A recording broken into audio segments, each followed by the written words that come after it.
সবাইকে স্বাগত জানাচ্ছি সিরিজ স্টোরিজের পক্ষ থেকে এবং সেই সাথে আমন্ত্রণ জানাচ্ছি স্পার্টাকাসের সিজন 1 এর এক্সপ্লেন শোনার জন্য।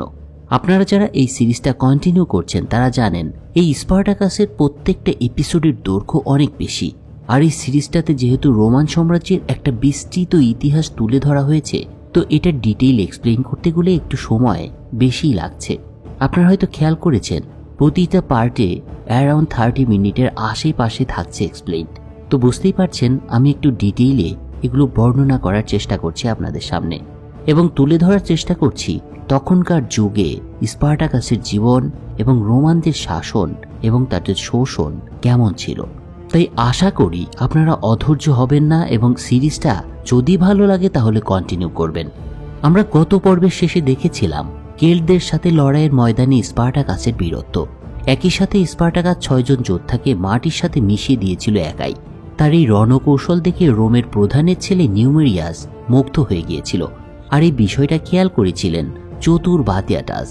একই সাথে তিনি রোমের প্রভাবশালীদের কাছে নিজের অবস্থান পোক্ত করার আরেকটি সুযোগ হিসেবে দেখতে পেয়েছিলেন। বাতিয়াটাস ভেবেছিল যেহেতু নিউমেরিয়াসের জন্মদিন সামনেই, তাই এই জন্মদিনের অনুষ্ঠানটা যদি তার বাসভবনে সে অনুষ্ঠিত করতে পারে তবে রোমান কর্তৃপক্ষের কাছে নিজেকে অনেক ভালোভাবে জাহির করতে পারবে সে। আমরা আগেই দেখেছিলাম এই বাতিয়াটাসের রোমের নীতি নির্ধারণী পর্যায়ে যাওয়ার জন্য বেশ একটা খায়েশ ছিল, আর সেজন্যই সে এমন কোনো চেষ্টা নেই যেগুলো করতে বাকি রেখেছিল। আর সেই চিন্তা থেকেই এই বিষয়টা নিউমেরিয়াসের বাবা ল্যানিস্টার কাছে সে একদিন বলে। নিউমেরিয়াসের বাবা ছেলের জন্মদিন বাতিয়াটাসের ওখানে অনুষ্ঠিত হবে জেনে বেশ খুশি হয় এবং সাথে সাথে তিনি এটার মত দিয়ে দেন। এই জন্মদিনের অনুষ্ঠানকে জাঁকজমকপূর্ণ করার জন্য বাতিয়াটাস বেশ কিছু পরিকল্পনা গ্রহণ করেছিল। তার মধ্যে সবচেয়ে বড় বিষয়টা ছিল তার প্রাক্তন চ্যাম্পিয়ন ক্রিক্সাস এবং স্পার্টাকাসের মধ্যে একটা লড়াই আয়োজনের সিদ্ধান্ত নিয়েছিল সে। তাদের আগেই জানিয়ে দেওয়া হয়েছিল এই খবর, তবে দুজনকে আশ্বস্ত করা হয় লড়াইটা জাস্ট একটা প্রদর্শনীর মতো হবে, এখানে কোনো রক্তারক্তি হবে না। নিউমেরিয়াসের জন্মদিন উপলক্ষে রোমের অভিজাত লোকগুলো আগেভাগেই কাপুয়ার হাউজ অব বাতিয়াটাসে এসে পৌঁছেছিল। প্রাক্তন এবং বর্তমান ক্যাপুয়ান চ্যাম্পিয়নদের মধ্যে লড়াই হবে, আর এটাতে সবাই বেশ উচ্ছ্বসিত ছিল। আমরা আগেই জানি বাতিয়াটাসের একটা উচ্চাকাঙ্ক্ষা ছিল, যে করেই হোক তাকে রোমের আনুকূল্য লাভ করতে হবে।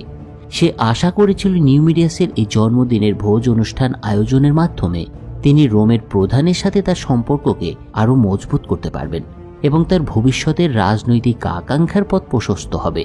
কিন্তু সব পজিটিভ চিন্তা সবসময় সফলতা বয়ে আনে না। বাতিয়াটাসের ক্ষেত্রেও ঠিক এটাই ঘটেছিল। কিভাবে সেটাই বলছি। এলিসিয়া মানে গ্রেবারের স্ত্রীও আমন্ত্রিত হয়েছিল নিউমেরিয়াসের জন্মদিনের অনুষ্ঠানে এবং নির্ধারিত দিনেই সে এসে পৌঁছেছিল। আমরা আগের পর্বে দেখেছিলাম স্পার্টাকাসকে সে কিভাবে ঘৃণা করত এবং তাকে হেনস্থা করতে চাইত। বাতিয়াটাসের স্ত্রী লিডিয়ার সাথে অনেক ঘনিষ্ঠ বন্ধুত্ব ছিল এলিসিয়ার।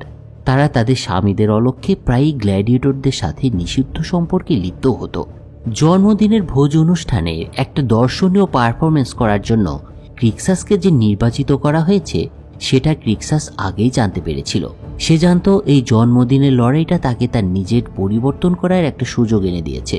ডেথ শ্যাডোর সাথে লড়াইয়ের পর প্রচণ্ড আহত হয়ে পড়েছিল ক্রিক্সাস এবং স্পার্টাকাসের কাছে নিজের চ্যাম্পিয়নশিপের শিরোপা খুইয়েছিল।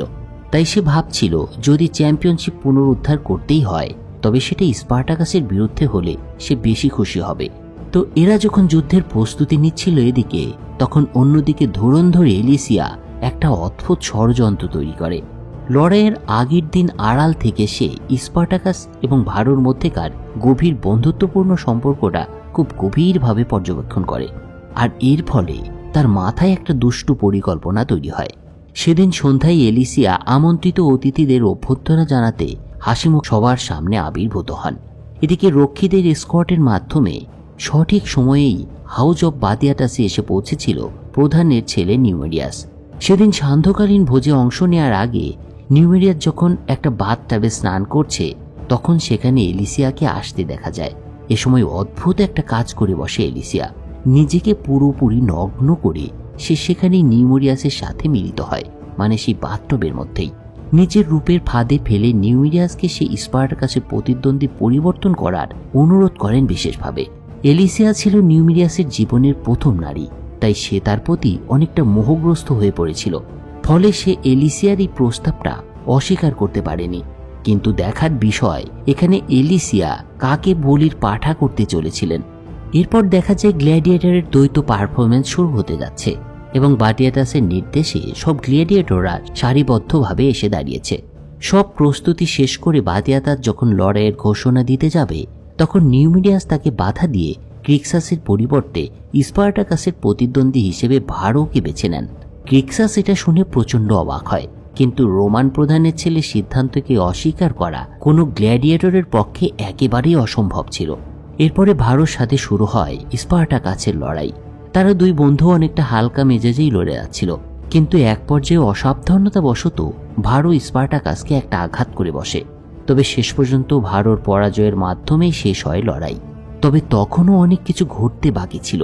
বাটিয়াটাস যখন খেলার সমাপ্তি টানতে যাবে, তখন ঠিক সেই মুহূর্তে নিউমিরিয়াসকে একটা ইঙ্গিত দিতে দেখা যায়, আর এটার অর্থ ছিল পরাজিতকে মেরে ফেলা হোক। নিউমিরিয়াসের ইঙ্গিতটা বুঝে সবার মধ্যেই হইচই পড়ে যায়। এই উচ্চপদস্থ অভিজাতদের উপস্থিতিতে গ্ল্যাডিয়েটরদের সাথে আসলে পশুর মতো আচরণ করা হতো। যা হোক, স্পার্টাকাস নিউমিরিয়াসের কথা শুনে বাটিয়াটাসের দিকে তাকায় এবং সে আশা করে নিউমিরিয়াস হয়তো ফাজলামি করছে এবং বাটিয়াটাস হয়তো এ বিষয়টা মানবে না। কিন্তু বাটিয়াটাস সে সময় মাত্র দুটি শব্দ উচ্চারণ করে, ফলে দেখা যায় তার রক্ষীরা ভেতরে ঢুকে স্পার্টাকাসকে ঘিরে ফেলে। অর্থাৎ বাটিয়াটাস এটাই বোঝাতে চাইছিল যে স্পার্টাকাস এখনই হয় ভারোকে হত্যা করুক, না হয় তাকে রক্ষীরা হত্যা করবে। তো শেষ পর্যন্ত এই বিষয়টা ভারোও বুঝতে পারে। সে বুঝতে পারে গভীর এক ষড়যন্ত্রের শিকার হতে চলেছে সে, কিন্তু তার বন্ধু স্পার্টাকাসকে তার বাঁচাতে হবে, আর সেজন্য সে তার প্রিয় বন্ধুকে বাঁচাতে নিজের জীবনটা উৎসর্গ করতে বেছে নিয়েছিল। স্পার্টাকাস মনের মধ্যেকার কষ্ট চাপা দিয়ে একান্ত বাধ্য হয়েই একসময় ভারোর দেহে তলোয়ারটা গেঁথে দেয়। একেবারেই অসহায়ভাবে ভারোর প্রাণহীন দেহটা কিছুক্ষণের মধ্যেই মাটিতে লুটিয়ে পড়ে। সে সময় স্পার্টাকাসও অকল্পনীয় অসহায়ত্ব এবং যন্ত্রণা সহ্য করেছিল, কিন্তু এদের মধ্যে সবচেয়ে খুশি হয়েছিল এলিসিয়া, এবং তার মুখে সময় পৈশাচিক একটা হাসিও ফুটে উঠেছিল। আচ্ছা, এই বিষয়টা আপনারা বুঝতে পেরেছেন? একটু ভাবার চেষ্টা করেছেন একজন মানুষের জীবন, একটা ক্রীতদাসের জীবন কতটা তুচ্ছ ছিল এই রোমানদের কাছে? তো যাই হোক, বাটিয়াটাস কি করছিল? আসলে এই ঘটনায় বাটিয়াটাসও বেশ প্রফুল্ল মেজাজে ছিল, কারণ তার মাথায় তো রোমের প্রধানের আনুগত্য লাভের বিষয়টা ঘুরপাক খাচ্ছিল। তো এরপর অনেকটা তড়িঘড়ি করে সে তার রাজনৈতিক অভিলাষের কথা প্রধানকে জানায়, কিন্তু প্রধান তার সমস্ত আশায় পানি ঢেলে দেয়। সে বাটিয়াটাসকে বিদ্রূপের সুরে বলে তার অনুরোধ রাখা তার পক্ষে সম্ভব নয়। প্রধান বাটিয়াটাসকে গ্ল্যাডিয়েটরদের একজন সাধারণ প্রশিক্ষক ছাড়া এর বেশি কিছু মনেই করত না। তার কথা ছিল বিশিষ্ট ব্যাকগ্রাউন্ড বা মর্যাদার অধিকারী ছাড়া কেউ রোমের রাজনীতিতে কখনোই প্রবেশ করতে পারে না। আর এটা শুনে প্রচন্ড কষ্ট পায় বাটিয়াটাস। এই জন্মদিনের অনুষ্ঠানে চিপ এবং বাটিয়াটাসের শত্রু ওলবাই নামে একজনের মধ্যে ঘনিষ্ঠ একটা বিষয় লক্ষ্য করেন বাটিয়াটাস। তাই তার মনে আর একটা শয়তানি মাথাচাড়া দিয়ে ওঠে, কিন্তু সেটা কি ছিল অবশ্যই আমরা পরে জানতে পারবো, এবং এটা কিন্তু খুব চমকে যাওয়ার মতো একটা বিষয় ছিল। তো চিপ এবং ওলবাইয়ের মধ্যে এ ধরনের মাখামাখি দেখে এবং কথোপকথন দেখে বাটিয়াটাসের অস্থির লাগতে শুরু করে। তার মনে শুধু একটা বিষয়ই তখন ধ্বনিত হচ্ছিল, প্রধানকে খুশি করার জন্য বাটিয়াটাস এইমাত্র অনেক বড় একটা স্যাক্রিফাইস করেছে। সে তার একজন শক্তিশালী যোদ্ধাকে হারিয়েছে শুধুমাত্র এই রোমান আভিজাত মানুষদের মনোরঞ্জনের জন্য। আসলে এই অপমান বাটিয়াটাস সেদিন সহ্য করতে পারেনি, তাই নীরবে প্রতিশোধ নেওয়ার শপথ করেছিল সে। অন্যদিকে স্পার্টাকাস আরেকটা সমস্যায় পড়েছিল। তার হাতে ভারোর এ ধরনের মৃত্যুর বিষয়টা স্পার্টাকাস কোনোভাবেই মেনে নিতে পারছিল না। তার ভাবনায় শুধু একটা বিষয়ই কাজ করছিল, তার ভাই ভারোকে তার চোখের সামনে সে নিজের হাতে নৃশংসভাবে খুন করেছে। এই হতাশা এবং অসহায়ত্বের মুহূর্তে মিলা নামে এক দাসী স্পার্টাকাসকে প্রচন্ড মনোবল জুগিয়েছিল। বিভিন্ন সময় স্পার্টাকাসের কাছে এসে তাকে সান্ত্বনা দিতে দেখা যেত তাকে। এছাড়া কোস ওয়েনোমাস তাকে সান্ত্বনা দেওয়ার জন্য মাঝে মাঝে স্পার্টাকাসের কাছে আসতো এবং তাকে বলতো ভারো সম্মানের সাথে মারা গিয়েছে এবং একজন গ্ল্যাডিয়েটর হিসেবে এই মৃত্যুটা গৌরবের। সেদিন সে তাকে এটাও মনে করিয়ে দিয়েছিল মনের কষ্ট হতাশা দূর করে তাকে আবার উঠে দাঁড়াতে হবে, লড়াইয়ের জন্য নিজেকে প্রস্তুত করতে হবে। ভারোর মৃত্যু হয়েছিল শুধুমাত্র নিউমিরিয়াসের মুখে হাসি ফোটানোর জন্য। সবকিছু শেষ হয়ে যাওয়ার পর ভারোর মৃত্যুর কথা কারো ভাবনার মধ্যেই ছিল না, কিন্তু স্পার্টাকাস ভারোকে ভুলতেই পারত না। তার মনে হতো বাড়িতে স্বামীর জন্য অপেক্ষারত ভারোর এতিম স্ত্রীর কি হবে এবং তাদের ভবিষ্যৎটাই বা কোথায়। এরপর দিন ভারোর স্ত্রী তার স্বামীর মৃতদেহ গ্রহণ করতে আসে এবং স্পার্টাকাসকে দেখে প্রচন্ড ঘৃণা তার চোখে মুখে ফুটে উঠতে দেখা যায়। কিন্তু সেদিন স্পার্টাকাস তাকে কিছুই বলতে পারেনি। একসময় ভারোর স্ত্রীকে চলে যেতেও দেখে স্পার্টাকাস, কিন্তু তাকে সান্ত্বনা দেওয়ার কোনো ভাষা খুঁজে পায়নি সেদিন সে। এদিকে বাদিয়াদাসের মন প্রধানের প্রতি ঘৃণায় ভরে গিয়েছিল এবং সেটা ক্রমেই বাড়ছিল। সেই সাথে এর প্রতিশোধ সে কিভাবে নেবে সেটা তার মনের মধ্যে সবসময় ঘুরপাক খেত। জন্মদিনের ভোজ অনুষ্ঠান আয়োজনের জন্য বাদিয়াদাসকে প্রচুর অর্থ খরচ করতে হয়েছিল, কিন্তু যে আশায় এটা সে করেছিল সেটার কোনো লাভের মুখ সে দেখেইনি, বরং সে তার শক্তিশালী একজন গ্ল্যাডিয়েটরকে হারিয়েছে। এছাড়া প্রধান তার পারিবারিক মর্যাদাকেও কোনো গুরুত্বই দেয়নি, আর এই বিষয়টাই বাদিয়াদাসের সহ্য হচ্ছিল না। কিন্তু সে এটাও ভাবছিল প্রধানের বিরুদ্ধে কোনো ব্যবস্থা নিতে হলে তাকে স্পার্টাকাসের সাহায্য নিতে হবে। আর সেই ভাবনা থেকে বাদিয়াদাস একদিন স্পার্টাকাসের কাছে এসে তাকে প্রথমে সান্ত্বনা দেয়। তারপর স্পার্টাকাসের দুর্বলতা বুঝতে পেরে তাকে সে বলে প্রধান এবং তার ছেলেকে ভারোর মৃত্যুর মূল্য দিতেই হবে, আর এজন্য তার সাহায্য প্রয়োজন। বাদিয়াদাসের কথা শুনে স্পার্টাকাস কোনো দ্বিধা ছাড়াই যা কিছু দরকার সেটা করার জন্য সে প্রস্তুত আছে বলে জানায়। আসলে বাদিয়াদাস জনগণের আনুগত্য কিনতে একেবারে সিদ্ধহস্ত ছিল। স্পার্টাকাসের মনোভাব দেখে সঠিক সময় আসার জন্য নিজেকে প্রস্তুত থাকতে নির্দেশ দেয় বাদিয়াদাস। এছাড়া সে তাকে বলে শীঘ্রই রোমে একটা যুদ্ধের আয়োজন করতে যাচ্ছে সে, যেখানে ক্যাপোয়ার চ্যাম্পিয়নের বিরুদ্ধে পম্পেয়ের চ্যাম্পিয়নকে লড়তে হবে, এবং এই লড়াইয়ের জন্য স্পার্টাকাসকে পম্পেয়ের চ্যাম্পিয়নের মুখোমুখি হওয়ার জন্য বেছে নেওয়া হয়েছিল। এখন কথা হচ্ছে প্রধানের বিরুদ্ধে বাদিয়াদাস যদি সত্যি প্রতিশোধ নিতে যায় তাহলে এই লড়াইয়ের আয়োজনের কি দরকার ছিল, আর সেটা কিভাবে দরকার ছিল আমরা একটু পরেই জানতে পারবো। সেই সময়টাতে বাদিয়াদাসের আবার নিজের শক্তির জানান দেওয়ারও সময় হয়ে এসেছিল। স্পার্টাকাসকে দিয়ে চ্যাম্পিয়ন হওয়ার গৌরব তার কাছে ছিল একেবারেই অর্থহীন, আসলেই অর্থহীন, কারণ সে শুধুমাত্র পুরস্কারের অর্থের বিষয়েই চিন্তা করত। অন্যদিকে স্পার্টাকাস ভবিষ্যতে ভারোর স্ত্রীকে ক্ষতিপূরণ দেওয়ার জন্য সবকিছু উৎসর্গ করার সিদ্ধান্ত নিয়েছিলেন, এবং সে ভাবছিল ভারোর জন্য যদি তার এই লড়াইয়ে মৃত্যু হয় তবু সে সেটা হাসি মুখে মেনে নিতে প্রস্তুত। তবে বাদিয়াদাস স্পার্টাকাসকে দিয়ে অর্থ উপার্জনের চিন্তা করলেও এর মধ্যে একটা সাংঘাতিক ঘটনাও ঘটেছিল। ভারোর সাথে লড়াইয়ের সময় স্পার্টাকাসের যে আঘাতটা লেগেছিল সেই ক্ষতটা ক্রমেই সংক্রমিত হয়ে পড়তে থাকে, আর খুব অল্প সময়ের মধ্যেই অসুস্থ হয়ে পড়ে স্পার্টাকাস। তার এ ধরনের শারীরিক জটিলতার কারণে বাদিয়াদাস অত্যন্ত চিন্তিত হয়ে পড়েন। পম্পেয়ের আসন্ন যুদ্ধে স্পার্টাকাসকে লড়ার কথা ছিল, কিন্তু এ অবস্থায় সে কিভাবে লড়বে সেটাই ছিল বাদিয়াদাসের প্রধান মাথা ব্যথার কারণ। স্পার্টাকাসের অসুস্থতা দেখে যদিও সে দ্রুত তার চিকিৎসা ব্যবস্থা করেছিল, কিন্তু বাদিয়াদাস নিশ্চিত ছিল না যুদ্ধের আগে তার এই সেরা যোদ্ধাটা সুস্থ হয়ে উঠবে কিনা। ফলে বিষয়টা নিয়ে সে এবার কোচ ওয়েনোমাসের সাথে আলোচনা করে। একটু ভাবার পর ওয়েনোমাস তাকে জানায় স্পার্টাকাসের বিকল্প হিসেবে বাদিয়াদাস চাইলে ক্রিক্সাসকে এক্ষেত্রে কাজে লাগাতে পারে। যদিও এই প্রস্তাবটা বাদিয়াদাসের পছন্দ হয়নি, কিন্তু তার আসলে কোনো কিছু করার উপায়ও ছিল না, আর অন্য কোনো বিকল্প না পেয়ে বাদিয়াদাসকে ক্রিক্সাসের জন্য রাজি হতেই হয়। পম্পেয়ের যোদ্ধার বিরুদ্ধে নিজেকে সিলেক্ট করা হয়েছে শুনে ক্রিক্সাসও প্রচণ্ড খুশি হয়েছিল। এতদিন ধরে নিজেকে প্রস্তুত করার পর ক্রিক্সাস আবারও নিজের চ্যাম্পিয়নশিপ উদ্ধার করতে পারবে এরকম একটা আশা দেখছিল। এরপর কয়েকদিনের মধ্যেই পম্পেয়ের লড়াইয়ের দিন এসে হাজির হয়। সেদিন প্রধানকে এই দ্বৈরথের সভাপতিত্ব করার কথা ছিল, কিন্তু অদ্ভুত ব্যাপার হলো তাকে কোথাও খুঁজে পাওয়া যাচ্ছিল না। যুদ্ধের ঘোষণা না আসায় কলোসিয়ামে উপস্থিত দর্শকরা ক্রমেই অস্থির হয়ে উঠছিল। প্রধানের স্ত্রী তো শেষমেশ স্বামীকে না দেখে বাদিয়াদাসকে এই প্রতিযোগিতা আরম্ভর ঘোষণা দেওয়ার জন্য অনুরোধ করে। ওদিকে স্পার্টাকাস, যার জন্য অধীর আগ্রহে অপেক্ষা করছিল সবাই, সে উপস্থিত না হয় দর্শকরা এবার রাগে ফেটে পড়ে। কিন্তু যখন ক্রিক্সাস মাঠে প্রবেশ করে তখন দর্শকরা তাকে বিদ্রূপ করতে শুরু করে। পম্পেয়ের চ্যাম্পিয়ন বেইলি সম্পর্কে ক্রিক্সাস খুব একটা বেশি জানত না, তবে সে বুঝতে পেরেছিল বেইলি একজন শক্তিশালী প্রতিপক্ষ। তো একসময় বাদিয়াদাসের নির্দেশে শুরু হয় যুদ্ধ। বেইলি প্রথম থেকেই একজন চ্যাম্পিয়নের মতো লড়ে যাচ্ছিল ক্রিক্সাসের বিরুদ্ধে। তার সূক্ষ্ম তরবারির পারদর্শিতায় পরাস্ত হচ্ছিল ক্রিক্সাস। প্রতিপক্ষের আঘাতে বারবার মাটিতে পড়ে যাওয়ায় ক্রিক্সাসও নিজেকে অসহায় ভাবতে শুরু করেছিল। তার মনে হচ্ছিল সে হয়তো হারতে চলেছে। আর এই দৃশ্য দেখে ক্রিক্সাসের প্রাক্তন প্রেমিকা লিডিয়াও ভয় পেয়ে সেই স্থান ছেড়ে চলে যায়। আর এরপর নিভিয়ারও সেখান থেকে চলে যাওয়া ছাড়া অন্য কোনো উপায় ছিল না। যুদ্ধের এক পর্যায়ে বেইলির আঘাতে ক্রিক্সাস যখন একটা দেয়ালের পাশে আহত অবস্থায় অসহায়ের মতো মুখ থুবড়ে পড়ে আছে, তখন মনে হচ্ছিল দ্রুতই মারা যেতে চলেছে কাপুয়ার এই প্রাক্তন চ্যাম্পিয়ন। কিন্তু হঠাৎ সবাইকে চমকে দিয়ে আচমকা একটা সুযোগ পেয়ে যায় ক্রিক্সাস এবং একটা প্রচণ্ড লাথি দিয়ে বেইলিকে প্রায় 3 মিটার দূরে ফেলে দেয়। আর পরিস্থিতি মোড় নেওয়ার সাথে সাথেই মাঠে চিয়ার্স ধ্বনিতে ফেটে পড়ে দর্শকরা। এতদিন হতাশায় ভুগতে থাকা ক্রিক্সাস নিজের জয়ের প্রতি প্রচণ্ড অটুট ছিল। যুদ্ধের সেই গুরুত্বপূর্ণ মুহূর্তে অন্য একটা কৌশল প্রয়োগ করেছিল সে, এবং একটা মারাত্মক আঘাতে বেইলির পেটকে দুভাগ করে ফেলে, যার ফলে বেইলি কাটা তলপেট ধরে মাটিতে বসে পড়ে।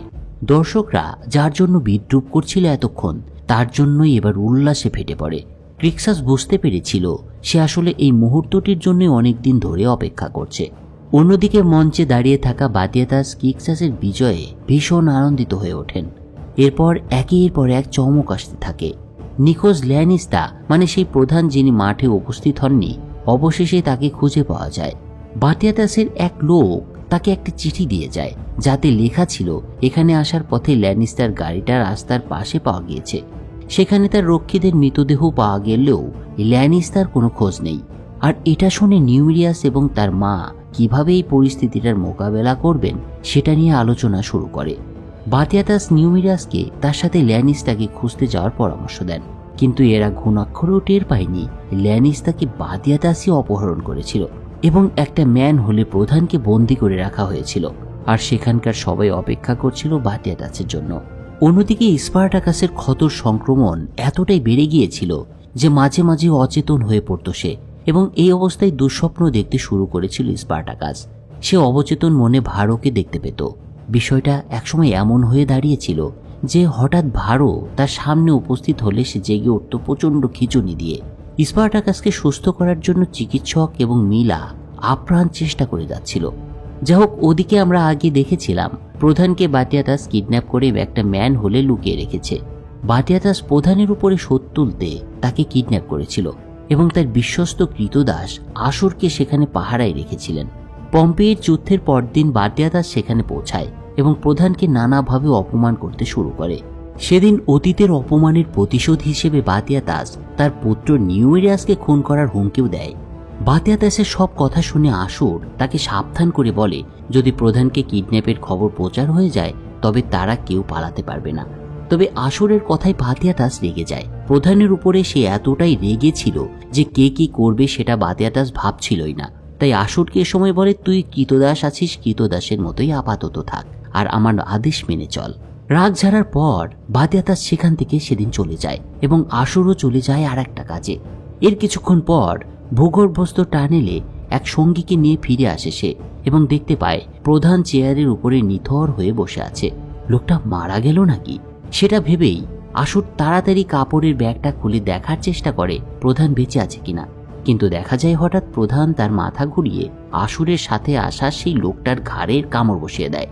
এই লোকটা ছিল স্পার্টাকাসের স্ত্রী সুরাকে বহন করে আনা সেই গাড়ির কচোয়ান। তবে আসুর এ সময় ঘুষি মেরে প্রধানকে অজ্ঞান করে ফেলে। কোচোয়ানের উপরে ল্যানিস্টার এ ধরনের ঘটনা পুরো কাহিনীর মোড়টাই এবার ঘুরিয়ে দিয়েছিল। আর কিভাবে সেটা হয়েছিল চলুন সেটাই দেখার চেষ্টা করি। ঘাড়ে কামড় খাওয়া কোচোয়ানকে দ্রুত চিকিৎসকের কাছে এরপর পাঠানো হয়। চিকিৎসক তার ঘাড়ে একটা ব্যান্ডেজ করে সেখানে কিছুক্ষণ বিশ্রাম নিতে বলেন। এরপরে সেই মিলাকে স্পার্টাকাসের পাশাপাশি কোচোয়ানের অবস্থা পর্যবেক্ষণ করারও নির্দেশ দেন। ওদিকে আসুরকে একটা কাজ করতে দেখা যায়। এই আসুরের কথাটা মাথায় ভালোভাবে আপনারা গেঁথে রাখবেন, কারণ এই কৃতদাস সামনের দিনগুলোতে যে কি ভোগান্তিটাই না তৈরি করেছিল সেটা হাড়ে হাড়ে টের পেয়েছিল সবাই। তো আসুর কোচোয়ানকে চিকিৎসকের কাছে পৌঁছে দিয়ে আবার প্রধানের কাছে ফিরে আসে এবং কিছু একটা চিন্তা করে প্রধানের হাত থেকে একটা আংটি খুলে গোপনে বাতিয়াতাসের শত্রু ওল্ডওয়ের সাথে সেটা নিয়ে সে দেখা করে এবং তাকে বাতিয়াতাসের এই কিডন্যাপার কর্মকাণ্ড সম্পর্কে সবকিছু তাকে বলে দেয়। আসলে এই আসুর ছিল প্রচন্ড ধূর্ত একজন কৃতদাস।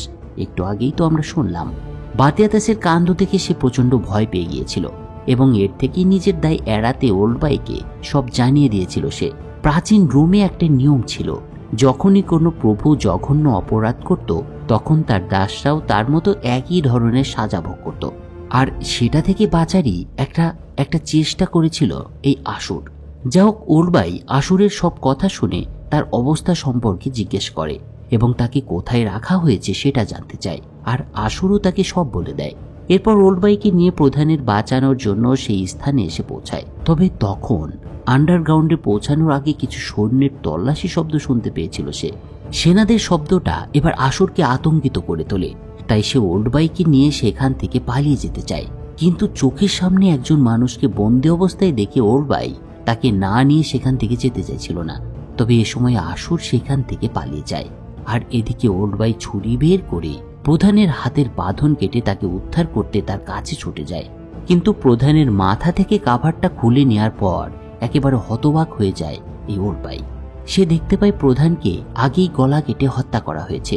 ওল্ডবাই যখন এটা দেখে একেবারে হতবাক, তখন সেখানে কোথা থেকে যেন বাতিয়াতাস একদল সৈন্য নিয়ে হাজির হয়।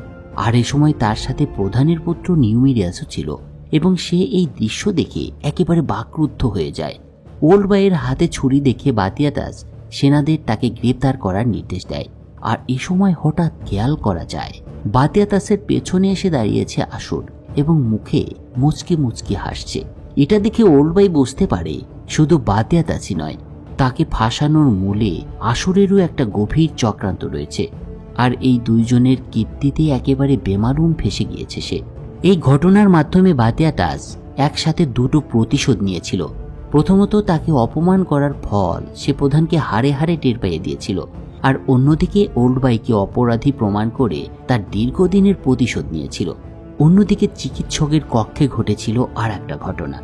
সেই সময় স্পার্টাকাস তার স্বপ্নের মৃত স্ত্রীকে দেখতে পায়। সে তার কাছ থেকে এ সময় একটা বার্তাও পায়। সেটা ছিল এরকম যে তার দেহে আঘাতের চিহ্ন থাকলেও কোচোয়ানের দেহে কোনো আঘাতের চিহ্ন কেন পাওয়া যায়নি। আর স্বপ্নে এটা দেখে তড়িঘড়ি করে জেগে ওঠে স্পার্টাকাস এবং সেই মুহূর্তে সে সবকিছু বুঝতে পেরেছিল। তাই সে তার পাশের বেডে শুয়ে থাকা সেই কোচোয়ানকে এবার আক্রমণ করে বসে। যখন স্পার্টাকাস কোচোয়ানের জামাটি ছিঁড়ে ফেলে তখন সে অবাক হয়ে দেখতে পায় তার পেটে কোনো ক্ষত নেই। আর একই সাথে সে বুঝতে পারে তার স্ত্রীর মৃত্যুর অন্য কোনো গোপন উদ্দেশ্য আছে। এ সময় সে কোচোয়ানকে জোর করে তার কাছ থেকে সত্যিটা জানার চেষ্টা করে, কিন্তু কোচোয়ান কিছু বলার আগেই স্পার্টাকাস প্রচন্ড ক্রোধে তাকে শ্বাসরোধ করে হত্যা করে ফেলে। এই পুরো বিষয়টা মিলা দেখতে পেলেও সে কাউকে কিছু বলেছিল না সেদিন। ওদিকে প্রধান এবং ওল্ডবাইকে নিজের পদ থেকে সরিয়ে বাতিয়াতাস খুশিতে একেবারে হাওয়ায় উঠছিল এবং এর জন্য সে আসুরকে তার উচ্চতর একটা স্থানেও বসিয়েছিল। আসুরকে তার কৃতদাসের জীবন থেকে মুক্ত করে তাকে স্বাধীনতা ফিরিয়ে দিয়েছিল। সেই সাথে একজন মুক্ত মানুষ হিসেবে আসুরকে স্বাভাবিকভাবে চলাফেরা করার স্বাধীনতাও দিয়েছিল বাতিয়াতাস। অন্যদিকে স্পার্টাকাস সব জানতে এবং বুঝতে পেরে জীবনের নতুন একটা আশা খুঁজে পেয়েছিল এবং দ্রুতই পুরোপুরি সুস্থ হয়ে উঠেছিল সে। এর কয়েকদিন পর কুখ্যাত ওল্ডবাইকে বিচারের জন্য কলোসিয়ামে নিয়ে আসা হয়। নিরপরাধ হয়েও হাজার হাজার দর্শকের রোষের মুখে পড়েন এই বৃদ্ধ। ওল্ডবাইকে মোকাবেলা করার জন্য স্পার্টাকাসকে নির্বাচিত করা হয়। আর স্বাভাবিকভাবেই এমন এক দুর্বল বৃদ্ধ মানুষের সাথে খুব সহজেই সে জয়ী হয়। 2 মিনিটেরও কম সময়ের মধ্যে বৃদ্ধ বাই সম্পূর্ণরূপে অক্ষম হয়ে পড়েন স্পার্টাকাসের আক্রমণের কাছে এবং একসময় মৃত্যুকে স্বীকার করে নেন তিনি। ওদিকে ক্রিক্সাস পম্পেয়ের যুদ্ধে জেতার পর আবারও তার হারানো গৌরব ফিরে পেয়েছিল। তাই লিডিয়াও তাকে আবার তার কাম পিপাসা চরিতার্থ করার জন্য ব্যবহার করতেও শুরু করেছিল। কিন্তু এর মধ্য দিয়ে ক্রিক্সাস তার প্রিয়তমা নিভিয়ার সাথে যখনই সুযোগ পেত তখনই গোপনে দেখা করত। কিন্তু তারা বুঝতে পারেনি তাদের এই গোপন সম্পর্ক আসুরের কাছে প্রকাশ হয়ে গিয়েছে। আমরা আগেই দেখেছি আসুর বাতিয়াতাসের প্রতি কতটা অনুগত ছিল এবং বাতিয়াতাসও তার বুদ্ধিমত্তাকে কিভাবে স্বীকৃতি দিয়েছিল এবং তাকে স্বাধীন করে দিয়েছিল। কৃতদাসের পোশাক ছেড়ে আভিজাত্যের পোশাকে স্বাভাবিকভাবেই বাতিয়াতাসের একজন বিশ্বস্ত অনুচর হয়ে উঠেছিল সে। তাই আসুর যা চাইতো সেটা দেওয়ার জন্য বাতিয়াতাস একেবারে মুখিয়ে থাকতই বলা যায়। আর এই বিষয়টাই শেষ পর্যন্ত ক্রিক্সাসের সর্বনাশ ডেকে আনে। আসুর ক্রিক্সাসকে অনেক আগে থেকে অপছন্দ করত। এর একটা বিশেষ কারণ ছিল। কারণটা হলো বেশ কিছুদিন আগে ক্রিক্সাস একবার আসুরের পায়ে আঘাত করেছিল এবং তারপর থেকে সে কিছুটা খুঁড়িয়ে চলত। মূলত তার প্রতিশোধ হিসেবে আসুর চাইতো সে যেভাবেই হোক একদিন ক্রিক্সাসের উপরে প্রতিশোধ তুলবে। আর তারই অংশ হিসেবে বাতিয়াতাসের কাছে একদিন একটা মহিলাকে চেয়ে বসে আসুর। আর এই মহিলাটা কে ছিল জানেন? নিভিয়া, মানে ক্রিক্সাসের প্রেমিকা। এদিকে এটা চললেও অন্যদিকে ক্রিক্সাস মগ্ন ছিল অন্য একটা চিন্তায়। সে স্পার্টাকাসের সাথে লড়ে তার চ্যাম্পিয়নশিপ পুনরুদ্ধার করতে চাইছিল, আর এজন্য সে লড়াইয়ের আশাও করছিল একটা। কিন্তু অন্যদিকে স্পার্টাকাস অন্য আর একটা চিন্তায় মগ্ন ছিল। সেটা হলো তার মৃত স্ত্রীর প্রতিশোধ নেওয়া এবং বাতিয়াতাসকে হত্যা করা তার নিজের বাড়িতেই। কোচোয়ানকে হত্যা করার পর মিলার সাথে একসাথে থাকতে থাকতে তাদের মধ্যে একটা ভালো সম্পর্ক তৈরি হয়ে যায়। তাই একদিন সে তার এই ইচ্ছার কথা মিলাকে জানায়। কিন্তু স্পার্টাকাসের পরিকল্পনা শুনে মিলা খুব ভয় পেয়ে যায় এবং সাথে সাথে স্পার্টাকাসকে থামানোর চেষ্টা করে সে। কারণ রোমান আইন বলে, যদি কোনো দাস তার প্রভুকে হত্যা করে তবে তার সাথে জড়িত প্রত্যেককে সম্মিলিত শাস্তির মুখোমুখি হতে হবে। মানে বিষয়টা হচ্ছে, স্পার্টাকাস বাতিয়াতাসকে হত্যা করলে মিলা এবং এই ভিলার সমস্ত কৃতদাসের মৃত্যুদণ্ড কার্যকর করা হবে। কিন্তু স্পার্টাকাস তার প্রতিশোধের নেশায় ভূত হয়ে গিয়েছিল এবং মিলার কোনো কথাই সে মনোযোগ দিচ্ছিল না। আর এর পরদিনই স্পার্টাকাসের প্রতিশোধের প্রথম ধাপ শুরু হয়। বাতিয়াতাস স্পার্টাকাসকে তার ভিলায় ডেকে পাঠায় একদিন। এ সময় সে ভীষণ খোশ মেজাজে ছিল। আসলে জেনারেল গ্রেবার তার ওখানে আসবেন, আর সে কারণে প্রস্তুতি নিচ্ছিলেন তিনি। আসলে বাতিয়াতাসের সবসময় রাজনীতির প্রতি একটা উচ্চাকাঙ্ক্ষা কাজ করত, যেটা আমরা এই পর্বের প্রথম দিকে খুব ভালোভাবে দেখতে পেয়েছিলাম। আর সেটা পূরণ করার জন্যই কখনোই হাল ছেড়ে দেয়নি সে। যেহেতু ইতিমধ্যেই সে প্রধানকে হত্যা করেছিল, তাই জেনারেল গ্রেবারের সাথে একটা বন্ধুত্ব তৈরি করতে চাইছিল সে। তলে তলে বাতিয়াতাস তার রাজনৈতিক ক্যারিয়ারকে উন্নত করার জন্য গ্রেবারকে তার ওখানে আমন্ত্রণ জানিয়েছিল। কিন্তু সেদিন স্পার্টাকাসকে তিনি রেখেছিলেন অন্য একটা কারণে। কিন্তু বাতিয়াতাসের অমনোযোগিতার সুযোগ নিয়ে স্পার্টাকাস তার সামনের টেবিলে রাখা একটা ছুরি তার হাতের ভেতরে গুঁজে নেন। তার লক্ষ্য ছিল সুযোগ বুঝে যে কোনো সময় বাতিয়াতাসকে আঘাত করা। কিন্তু এটা যখন সে করছে, ঠিক তখন নতুন একটা দাসীর প্রবেশ ঘটে সেখানে। এই দাসীটা ছিল আরেলিয়া, মানে তার বন্ধু ভারোর স্ত্রী। স্পার্টাকাস যে ছুরিটা নিতে যাচ্ছে সে বিষয়টা দেখে ফেলেছিল আরেলিয়া। আর আরেলিয়াকে সেখানে দেখে এবার স্পার্টাকাস বুঝে যায় এই মেয়েটার সাথে কি ঘটেছে। তাই সে সময় সে নিজেকে অনেকটা সম্বরণ করে। সেদিন সন্ধ্যায় স্পার্টাকাস গোপনে আরেলিয়াকে খুঁজে বের করে এবং বাতিয়াতাসের ভিলা থেকে তাকে চলে যাওয়ার অনুরোধ করে। তবে আরেলিয়ার মনে স্পার্টাকাস তখন শুধুই একজন শত্রু ছিল যে তার স্বামীকে হত্যা করেছে। তাই সে তার স্বামীর হত্যাকারীর কথা শুনবেই বা কেন? তাই স্পার্টাকাসের এই কথার বিরোধিতা করে সে। অন্যদিকে ক্রিক্সাস দীর্ঘদিন ধরে নিভিয়াকে না দেখতে পেয়ে তাকে একদিন খবর পাঠায়। এরপর যখন তার সাথে দেখা হয় তখন সে তাকে জিজ্ঞাসা করে কেন সে তাকে এড়িয়ে চলছে। সেদিন উত্তরে নিভিয়া বলেছিল তার প্রভু বাতিয়াতাস তাকে অন্য একজনের সাথে এখন থাকতে বলেছে। এই কথাটা শুনে প্রচন্ড রেগে যায় ক্রিক্সাস এবং তার কাছে জানতে চায় এই লোকটাকে। তবে ক্রিক্সাস যাই বলুক না কেন, একজন কৃতদাস হিসেবে ক্রিক্সাসের কোনো ক্ষমতাই ছিল না নিভিয়াকে পুনরায় কাছে পাওয়ার।